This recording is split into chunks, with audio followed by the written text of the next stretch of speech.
என்னோடய லைஃப்பில் கொஞ்ச நாளாகவே ரொம்ப பிரச்சனைகள் வந்துக்கிட்டே இருக்குது.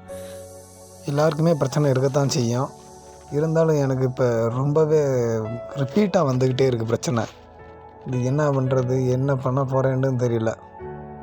யாருக்கிட்ட இதை பற்றி சொல்கிறதுன்னு எனக்கு சத்தியமாக தெரியல. நீங்கள் இருக்கீங்களே, உங்கள்கிட்ட சொல்கிறேன் வாங்க. Hi, hello guys. என்னோட லைஃப் ஹிஸ்ட்ரியை நான் சொல்லணும்னு ரொம்ப நாளாக ஆசைப்பட்டுக்கிட்டே இருந்தேன். அது ஏன் இப்போ சொல்கிறேன்டா, கடந்த கொஞ்ச நாளாகவே எனக்கு கொஞ்சம் பிரச்சனையாகவே வந்துக்கிட்டு இருக்கு வாழ்க்கையில். இது என்னன்னே தெரில. கடவுள் தான் ஏதோ நம்ம பிறக்கும்போதே இந்த பிரச்சனைலாம் கொடுக்கணும் அப்படின்னு ஏதோ ஒரு இதில் பண்ணியிருப்பான் போல. அது மட்டும் இல்லாமல் இந்த வாழ்க்கையில் வந்து நம்ம வந்து அடுத்தவங்களை டிபெண்ட் பண்ணி இருக்கக்கூடாது.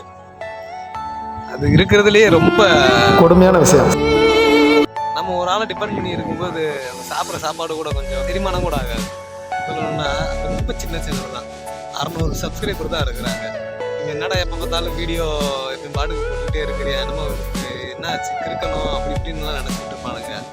ஆனால் அது எனக்கு தேவையே இல்லை. எனக்கு பிடிச்சிருக்கு, யூடியூப்பில் அப்லோட் பண்ணுறது பிடிச்சிருக்கு, எடிட் பண்ண பிடிக்கும். நான் ஒரு ஆளாக இருந்து பண்ணுறது வந்து ரொம்ப பெரிய கஷ்டம். யாரும் சப்போர்ட் இல்லை, வழிகாட்டுதலும் இல்லை. நம்மளால் முடிஞ்சதை நம்ம பண்ணுவோம். நான் பண்ணிக்கிட்டு இருக்கேன். டெய்லி பண்ணுவேன். பிடிச்ச விஷயத்த யாருக்காண்டி ஜெயிக்கிறது வந்து ரொம்ப பெரிய கஷ்டமாயிருச்சு. அவ்வளோ காம்படிஷன் இருக்கு. நம்மளால் முடிஞ்சதா டெய்லி நம்ம பண்ணிட்டு ரிப்பீட் மோடில் போகணும். நம்ம கண்டிப்பாக சாதிப்போம். எல்லாருமே சாதிப்போம்.